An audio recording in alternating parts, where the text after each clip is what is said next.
Where there's magic, there's Darkchylde. Where there's light, there's darkness. I want to talk about the demon part of Illyana Rasputin. One thing we have to understand, especially in Illyana's case, that most demons in the Marvel Universe comes from Chthon. They are his predecessors. This would include Belasco, and we're going to have to break his character down in order to further establish Illyana's Darkchylde and how potent it can truly be. All across Belasco's history, his major thing is bringing up the individuals he works for. He is a servant of the Dark Ones, elder gods whose purpose is to corrupt and take over Earth. But there's more to it than that. We have to go even further back to the Khazar series. This series explains the origin of Belasco, how back in the 13th century Italy, he was practically a cultist, a very skilled magic user who ended up bonding to these elder gods. They used Belasco as a puppet on Earth in order to open a gateway directly to that said realm. After kidnapping some girl and, trigger warning, doing something deplorable to her,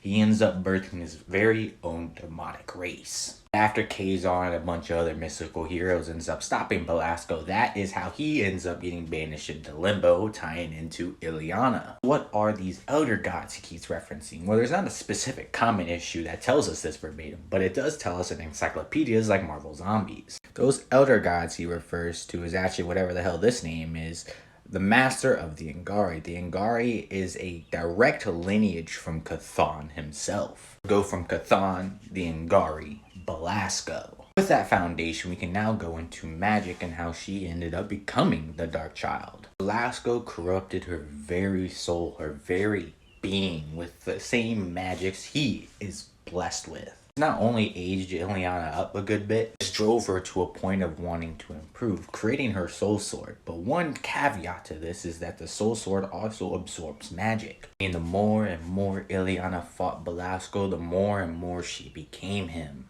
Same power Belasco is blessed with by those Angari, Illyana now has tenfold. Reference what the Angari look like. This is probably their first appearance, one of their first appearances in the Uncanny X-Men series. This is what they look like. In other words, this means that Darkchylde is literally one of Chthon's highest ranking demons in terms of power and lineage. He is practically his direct descendant. Y'all don't get it.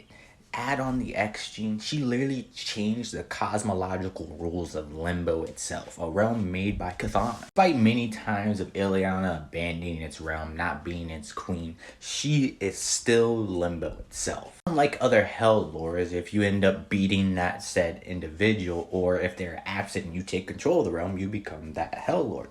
It's not the same with Limbo anymore ever since Illyana took the reins. You have to not only murk Illyana off to some degree, you also have to steal her soul sword, the thing that actually binds Limbo to her soul. Limbo is magic. What's even crazier is Darkchylde is trying to tell magic in her current series. Limbo was merely our genesis when it comes to our true potential. There's a reason she's able to take on and outright demolish other powerful demons. Under the hierarchy of it all, she is right under Chthon himself. And this goes back to those correspondence in Marvel Tarot, which shows that it's always been a huge cosmological balance between each other. Magic herself falls under the same correspondence as Oster, air. Her sword is the representation of this, all that yada yada jazz. But things like Chthon, chaos, magic are in a completely different correspondence than Illyana. Like I mentioned how in my video about breaking down magic being a cosmic balance, this is it verbatim. She was corrupted by chaos